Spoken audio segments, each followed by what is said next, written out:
மகாபாரதம்ல வர கௌரவர்கள் தான் இப்போ முஸ்லீமாகவும் கிறிஸ்டினாகவும் இருக்காங்க. எனது அப்படின்னு இருந்தாலும் அதுதான் உண்மை, அதுதான் நிஜம். அதை பத்தி தான் நம்ம இந்த வீடியோல பார்க்க போறோம்.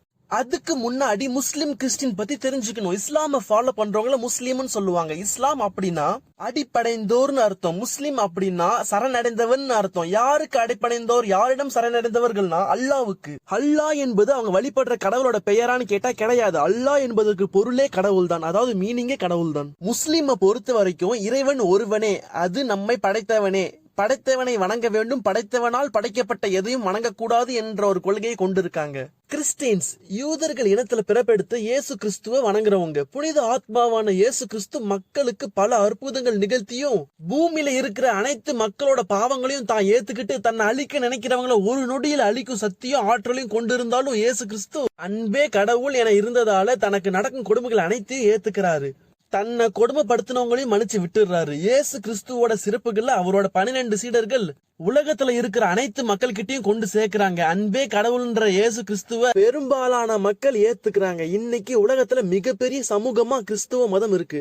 இன்றைய காலகட்டத்துல கிறிஸ்துவமும் இஸ்லாமும் வேற ஒரு சமூகமா இருக்குது. ஆனா ஆரம்ப காலகட்டத்துல மக்கள் எல்லாம் ஒரே சமூகமா தான் இருந்திருக்காங்க. அது எப்படி ஒரே சமூகமா இருந்திருப்பாங்க அப்படிங்கிற கேள்விக்கு இஸ்லாம் மதம் எப்படி உருவாச்சு, இயேசு கிறிஸ்துவ வணங்குறதுக்கு முன்னாடி மக்கள் எதைய வணங்கி வழிபட்டு இருந்தாங்க அப்படிங்கிற 2 விஷயங்களை பத்தி தெரிஞ்சுக்கணும். அதுக்கான பதில் பைபிள் மற்றும் திருக்குரான்ல இருக்கு. 2 புனித புத்தகங்கள்லயும் சொல்லப்படுற கதை ஒண்ணுதான். ஆனா அதுல வர கதாபாத்திரங்களோட கதாபாத்திரம் பேர் தான் வேற. எக்ஸாம்பிளுக்கு பைபிள்ல உலகில் தோன்றிய முதல் மனிதர்கள் ஆடம் ஏவாள்னு சொல்லியிருப்பாங்க. அதே மாதிரிதான் திருக்குரான்லயும் உலகில் தோன்றிய முதல் மனிதர்கள் ஆதாம் அவ்வான்னு சொல்லியிருப்பாங்க.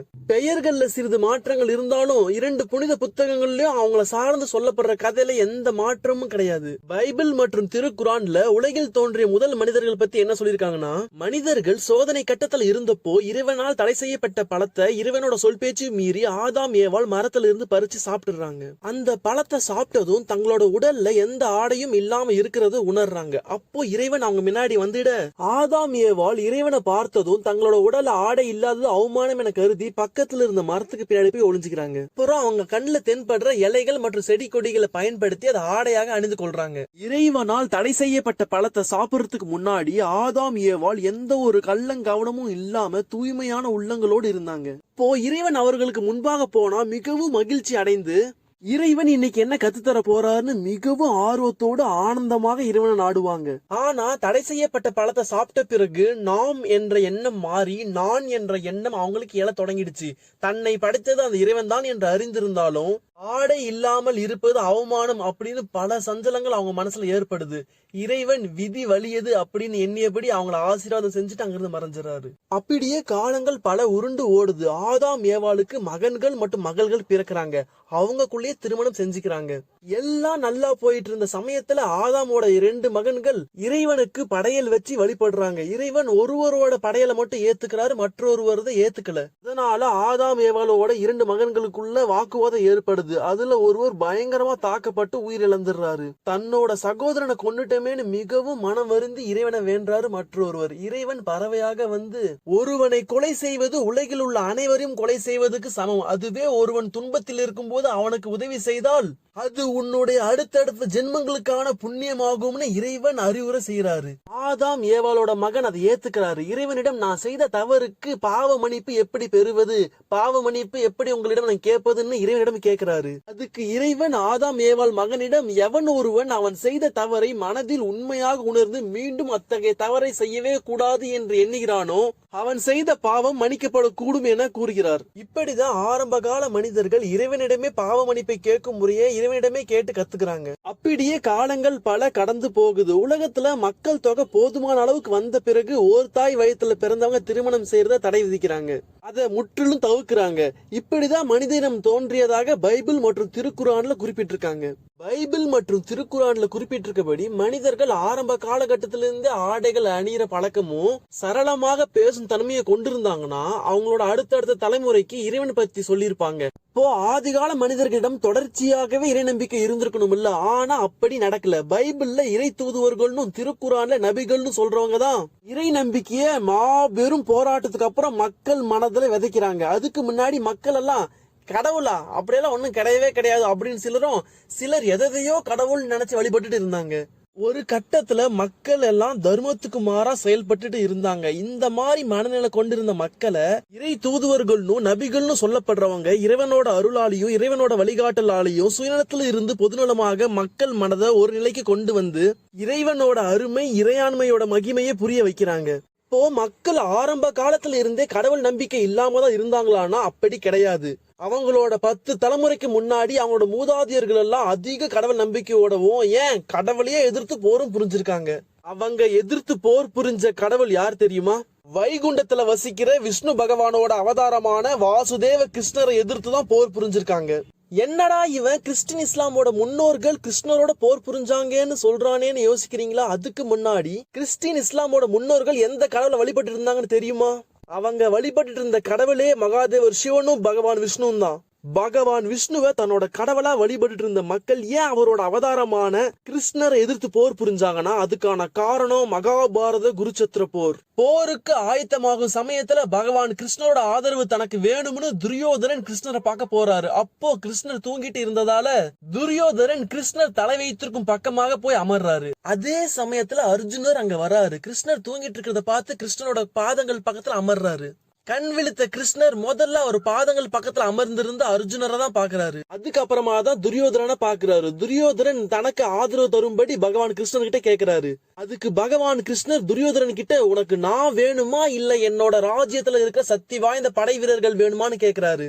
அதற்கு துரியோதனன் படை வீரர்களை தேர்வு செய்யறாரு. ஏன்னா கிருஷ்ணர் துவாரகை எனும் மிகப்பெரிய ராஜ்யத்தோட ராஜா. அவரோட ராஜ்யத்தில் இருக்கும் படை வீரர்கள் மிகவும் சக்திசாலிகள். அதனால படை வீரர்களை தேர்வு செஞ்சாரு துரியோதனன். ஆனா அர்ஜுனர் கிருஷ்ணரை தேர்வு செய்யறாரு. அதை பார்த்து துரியோதனன் யாரா நீங்க எல்லாம் இவ்வளவு வடிகட்டின முட்டாளா இருக்கிறீங்கன்னு மனசுல நினைக்கிறாரு. ஏன்னா பாண்டவர்கள் 5 சகோதரர்கள், கௌரவர்கள் 100 சகோதரர்கள். அந்த 100 சகோதரர்களும் 100 ராஜ்யத்தோட ராஜா. அது மட்டும் இல்லாம கௌரவர்களுக்கு துணையாக பீஷ்மர், கருணர், அஸ்வத்தாமன், விபீஷ்ணர்னு மாபெரும் ஜாம்பவான்கள் துணையா இருக்கிறாங்க. அப்படி இருக்கும் சமயத்துல யாரா இருந்தாலும் படை வீரர்கள் தான் தேர்வு செய்வாங்க. அதுக்கு மாறா அர்ஜுனர் கிருஷ்ணரை தேர்வு செய்ததை நினைச்சு சிரிச்சபடியே அங்கிருந்து கிளம்பிடுறாரு துரியோதனன். பகவான் கிருஷ்ணரிடம் துரியோதனன் பெற்றது துவாரகை நாட்டோட படை வீரர்களை. ஆனா அர்ஜுனர் பெற்றது பகவான் கிருஷ்ணரோட அருளை. குருச்சத்திர போர்ல உலகத்துல இருக்கிற எல்லா ராஜ்யங்களையும் கலந்து கொள்ள அழைக்கப்பட்டுச்சு. அப்போ கௌரவர்கள் பகவான் கிருஷ்ணர் அவரோட படை வீரர்களை எங்களுக்கு கொடுத்திருக்காங்க, நாங்க தான் ஜெயிப்போம், எங்க கூட நின்னு போர் புரியுங்கன்னு பல ராஜ்யங்களுக்கு அழைப்பு கொடுக்கறாங்க. அப்போ உலகத்துல மிகப்பெரிய சாம்ராஜ்யத்தை ஆண்டுட்டு இருந்தவங்க தான் கௌரவர்கள். அது மட்டும் இல்லாம இப்ப கிருஷ்ணரோட துவாரகை ராஜ்யத்தோட படை வீரர்கள் கௌரவர்களுக்கு துணை நின்னு போர் புரிய போறாங்க. அப்போ பகவான் கிருஷ்ணர் கௌரவர்கள் பக்கம் தான் அனைவர்கிட்டையும் கௌரவர்கள் சொல்றாங்க. அதை நம்பி பல ராஜ்யங்கள் கௌரவர்களுக்கு துணை நின்று போர் புரியுறாங்க.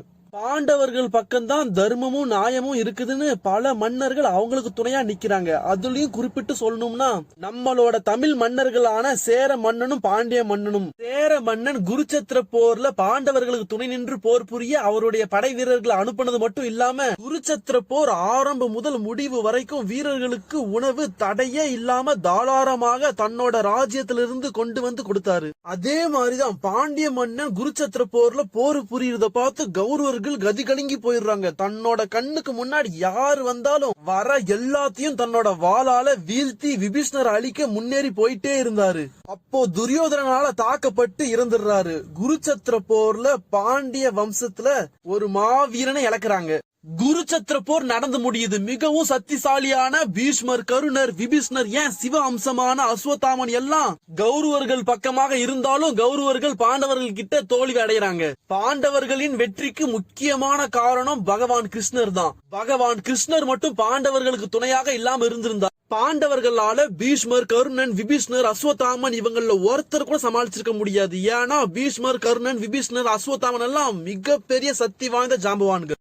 குருச்சத்திர போர்ல கௌரவர்கள் அவர்களோட படை வீரர்கள் மற்றும் அவர்களுக்கு துணையா நின்று போர் புரிஞ்ச மன்னர்கள் அவர்களோட படை வீரர்கள் எல்லாரும் இறந்துடுறாங்க. அதுல உயிர் பிழைச்ச சிலர் அவங்களோட ராஜ்யத்துக்கு போய் நடந்தது எல்லாத்தையும் சொல்றாங்க. பகவான் கிருஷ்ணரால தான் தோல்வி அடைஞ்சதாகவும் அவரால் தான் ராஜ்யத்தோட மன்னர் மற்றும் படை வீரர்கள் இறந்ததாகவும் ராஜ்யத்துல இருக்கிற மக்கள் கிட்ட சொல்றாங்க. பல ராஜ்யத்துல இருந்து போருக்கு போன அண்ணன், தம்பி, கணவன், மகன், மருமகன் இழந்து மக்கள் மிகவும் துன்பத்துக்கு ஆளாயிடுறாங்க. இது எல்லாத்துக்கும் காரணம் கடவுள் தான் முடிவு பண்ணி கடவுள் வழிபாட நிப்பாட்டிடுறாங்க, கடவுள் சிலைகளை அழிச்சிடுறாங்க, ஏன் கடவுள் சம்பந்தப்பட்ட விஷயங்களை அடுத்த தலைமுறைக்கு சொல்லாமலே தவிர்த்துடுறாங்க. கௌரவர்களோட வாரிசுகள் மத்த ராஜ்யங்களை விட ஒரு படி மேல போய் கடவுள் மேல இருந்த வெறுப்பால கடவுளுக்கு எதிரான பல விஷயங்கள் செய்யறாங்க.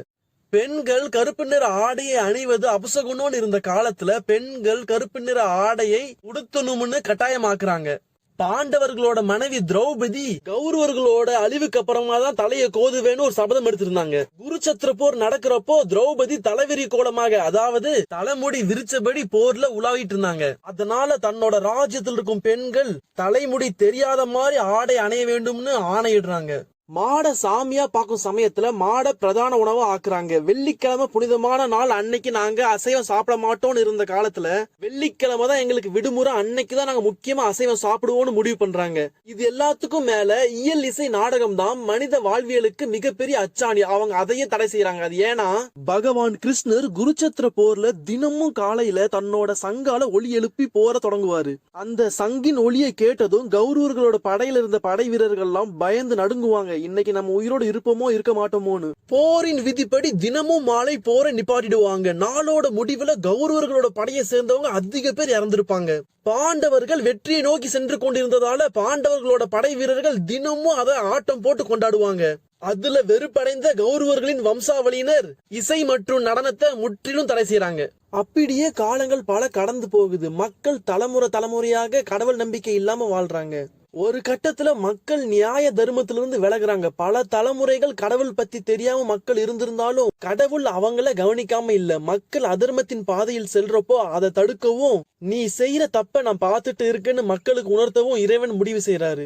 மக்கள் கடவுள் நம்பிக்கை இல்லாம வாழ்ந்துட்டு இருந்த காலத்துல பைபிள் மற்றும் திருக்குறான்ல குறிப்பிட்டிருக்க கதை இதுதான். பைபிள்ல இறை தூதுவர்களும் திருக்குறான்ல நபிகள் என அழைக்கப்படுற நோவா எனும் நபர்கிட்ட இறைவன், நீ வாழ்ற இந்த இடத்துல மிகப்பெரிய வெள்ளம் வரப்போகுது, அதுல இருந்து நீ தப்பிக்க மிகப்பெரிய கப்பலை உருவாக்குன்னு சொல்றாரு. நோவா முதல்ல அது பெருசா எடுத்துக்கலனாலும் பிறகு இறைவனோட குரலை கேட்க கேட்க இறைவன் மீது மிகப்பெரிய நம்பிக்கை வருது. நோவா அதை மக்கள் கிட்ட போய் சொல்றாரு. மக்கள் அதை யாரும் பெருசா எடுத்துக்கல. ஆனா நோவா இறைவனை மிகவும் நம்பி கப்பல் கட்டுமான பணியை செய்யறாரு. பல மாதங்கள் தொடர்ந்து கட்டுமான பணியை செஞ்சு கப்பலை கட்டி முடிக்கிறாரு.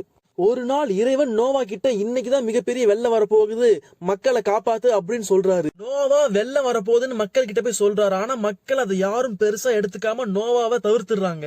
நோவா இறைவன் கிட்ட மிகவும் மன வருத்தத்தோட நடந்தது எல்லாத்தையும் சொல்றாரு. இறைவன் நோவாவை ஆசுவாசப்படுத்தி, நீ செய்த இந்த கப்பலால பல உயிர்கள் காக்கப்பட போகுதுன்னு சொல்றாரு. இறைவன் சொன்னபடியே வனத்திலிருந்து பல வனவிலங்குகளும் மற்றும் பறவைகளும் நோவா கட்டிய கப்பல் உள்ள வந்து தஞ்சம் அடையுது. அன்றிரவே இடியும் மழையுமாக மாபெரும் மழை பொழியுது. தொடர்ந்து மழை பொழிஞ்சதால ஊரே வெள்ளத்தில் முழுகிடுது. நோவா கட்டிய கப்பல்ல இருந்த உயிர்கள் மட்டும்தான் காக்கப்படுது. இந்த விஷயங்கள் எல்லாம் கேள்விப்பட்ட மக்கள் கடவுள்னு ஒன்னு இல்லவே இல்லைன்னு இருந்த அவங்க மனசுல நமக்கு மேல ஒரு சக்தி இருக்குன்னு முதன் முறையாக உணர்றாங்க. அடுத்து இறைவனால தேர்வு செய்யப்பட்டவர் தான் இப்ராஹிம். இப்ராஹிமோட அப்பா வந்துட்டு சிலைகளை செய்யறவரு.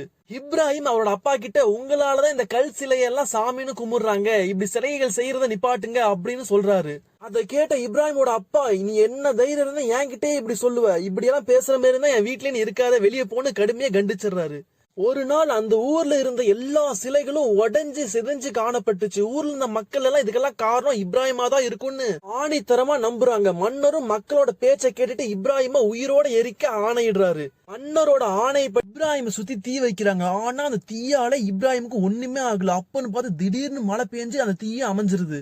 அதையெல்லாம் பார்த்த மக்கள் மிகவும் ஆச்சரியப்படுறாங்க. இறைவன் மேலும் இப்ராஹிம பல சோதனை செய்யறாரு. ஒவ்வொரு சோதனைக்கு பின்னாடியும் மிகப்பெரிய ஒரு காரணம் இருக்கும். இறைவன் இப்ராஹிம் கிட்ட இப்ராஹிமோட மனைவி மகனை ஒரு பாலைவனத்துல விட்டுட்டு வர சொல்றாரு. இப்ராஹிம் ஏன் எதுக்குன்னு எந்த ஒரு விஷயமும் கேட்காம, இறைவன் சொன்னா அது சரியாக இருக்கும், ஏதோ ஒரு அர்த்தம் இருக்கும்னு தன்னோட மனைவி மகனை ஒரு பாலைவனத்துல விட்டுட்டு வந்துடுறாரு. ஆள் நடமாட்டம் இல்லாத அந்த பாலைவனத்துல இப்ராஹிமோட மனைவி கை குழந்தையோட இருக்கிறாங்க. பாலைவனத்துல தண்ணீர் இல்லாம இருக்க முடியாதுன்ற காரணத்துக்காக கை குழந்தையே நிழலான ஒரு இடத்துல வச்சுட்டு தண்ணீர் தேடி போறாங்க. எங்க தேடியும் தண்ணீரும் கிடையாது, அங்க சுத்தி ஆள் நடமாட்டமும் கிடையாது. என்ன செய்வதுன்னு அறியாம இப்ராஹிமோட மனைவி குழந்தைகிட்டே வந்துடுறாங்க. அப்பன்னு பார்த்து குழந்தை அழுக ஆரம்பிச்சிருது. இப்ராஹிமோட மனைவிக்கு என்ன செய்வது என்று அறியாம இறைவா என்று கூற, அந்த சமயத்துல குழந்தையோட கால் பூமியில பட அந்த இடத்துல நீரூற்று வர தொடங்கியது. இந்த விஷயங்கள் எல்லாம் அறிஞ்ச மக்கள் இறைவனோட மகிமே தெரிஞ்சுக்கிறாங்க. அப்ப உண்டான நீரூற்று இப்ப வரைக்கும் இருக்கு. அதுதான் சவுதி அரேபியால இருக்கிற ஜம்சம் கிணறு. ஒரு நாளைக்கு 2000 லிட்டர் தண்ணீர் மக்கள் குடிநீர் தேவைக்காக எடுத்தாலும் ஜம்சம் கிணறுல இருக்கிற நீரோட அளவு சிறிதளவும் குறையறதே இல்ல. மக்களோட நீர் தேவை அறிந்தே இறைவன் இப்படி ஒரு விஷயத்தை நிகழ்த்தியிருக்காரு. இந்த மாதிரி பல அற்புதங்கள் பல இறை தூதுவர்கள் அல்லது நபிகள்னு அழைக்கப்படுறவங்க மூலியமாக இறைவன் நிகழ்த்தி கொண்டே இருந்தாரு. இறை நம்பிக்கை இல்லாத மக்கள் மனசுல கொஞ்சம் கொஞ்சமா இறை நம்பிக்கை வருது. இது எப்ப மிகப்பெரிய சமூகமா ஆகுதுன்னா நபி ஸல்லல்லாஹு அலைஹி வஸல்லம் என்ற நபராலதான். சிறிய வயசுல ஆடுகளை மேய்ச்சிட்டு இருந்த இவரு அவரோட இளம் வயசுல நேர்மையாக தொழில் செஞ்சுட்டு இருந்ததால அவரோட நேர்மையும் உண்மையும் பார்த்து செல்வந்தர் வீட்டு பெண் அவரை திருமணம் செஞ்சுக்கிறாங்க. வாழ்க்கை நன்றாக போயிட்டு இருந்த சமயத்துல அவரோட 40வது வயதுல இறைவன் மீது அதிக நாட்டம் ஏற்படுது. இறையாண்மை பத்தி மக்களுக்கு நல்வழி காட்டணும்னு முடிவு செய்யறாரு. அதுக்கான முயற்சியும் செய்யறாரு. தன்னோட இனத்தை சேர்ந்தவனே நமக்கு எதிரான கருத்துக்களை மக்கள்கிட்ட பரப்புறான்னு நபி ஸல்லல்லாஹு அலைஹி வஸல்லம் அழிக்க முடிவு செய்யறாங்க. எத்தனை விதமான சதி திட்டங்கள் போட்டாலும் இறைவனோட அருளும் அனுகிரகமும் பெற்ற ஸல்லல்லாஹு அலைஹி வஸல்லம் ஒண்ணுமே செய்ய முடியல. ஒரு கட்டத்துல ராஜ்யத்தில் இருக்க மொத்த படையும் கொண்டு போய் ஸல்லல்லாஹு அலைஹி வஸல்லம் அழிக்க முடிவு செய்யறாங்க. பல ஊர்ல இருந்த பொதுமக்கள் ஸல்லல்லாஹு அலைஹி வஸல்லமுக்கு துணையா நின்று படை வீரர்களை எதிர்கொள்றாங்க. எந்த ஒரு போர் பயிற்சியும் இல்லாம பொதுமக்கள் ராஜ்யத்தோட மொத்த படையையும் வீழ்த்தி வெற்றி பெறுறாங்க. எந்த ஒரு போர் பயிற்சியும் இல்லாம ராஜ்யத்தோட போர் வீரர்களை வீழ்த்தி வெற்றி பெற்றதுக்கான காரணம் இறைவனோட அருள் தான். இதுக்கப்புறமா தான் மிகப்பெரிய சமூகமா அது உருவாகுது. இன்றைக்கு இஸ்லாம் உலகத்துல 2வது பெரிய சமூகமா இருக்குது. அடுத்தது இயேசு கிறிஸ்து. அவரை பத்தி நமக்கு நல்லாவே தெரியும். யூதர்கள் இனத்துல பெத்லகேம் என்னும் ஊர்ல மரியம் ஜோசப்புக்கு மகனாக ஆட்டுக்கோட்டையில பிறப்பெடுக்கிறாரு. சிறிய வயதிலிருந்தே நற்பண்புகளோட வளர்றாரு. பரமபிதாவின் அருளையும் பெறுறாரு. மக்களுக்கு பல நல்லதையும் செய்யறாரு. மக்களுக்கு பல போதனையும் செய்யறாரு. இயேசு கிறிஸ்து இருந்த ராஜ்யத்தோட ராஜா இயேசு சொல்றது எல்லாமே பொய்ன்னு சொல்லி அவருக்கு தண்டனை தராரு. இயேசு கிறிஸ்து பலவித துன்பத்துக்கு பிறகு உயிர் பிரிறாரு. இயேசு கிறிஸ்துவ பற்றி குர்ஆன்லயும் குறிப்பிட்டிருக்காங்க. குர்ஆன்ல குறிப்பிட்டிருக்கபடி இயேசு கிறிஸ்து ஒரு இறை தூதுவர் தான். ஆனா பைபிள்ல இயேசுவ ஒரு இறைவன் குறிப்பிட்டிருக்காங்க. ஆமா, இயேசு இறைவன் தான். ஆனா அவர் எப்படி இறைவன் ஆனார்னு பைபிள்ல குறிப்பிடல. இயேசு கிறிஸ்துவ பற்றி 18 வயசு வரைக்கும், அதுக்கப்புறம் 30 வயசுக்கு மேலதான் பைபிள்ல குறிப்புகள் இருக்குது. அந்த இடைப்பட்ட காலத்துல அவர் எங்க போனாரு என்ன பண்ணாருன்னு எந்த குறிப்புகளும் பைபிள்ல இல்ல. அந்த இடைப்பட்ட காலத்துல இயேசு கிறிஸ்து இறைவனோட வழிகாட்டலால இந்தியாவில இருக்கிற இமயமலைக்கு வராரு. நீண்ட காலங்கள் ஒரு குகையில தியானம் பண்றாரு.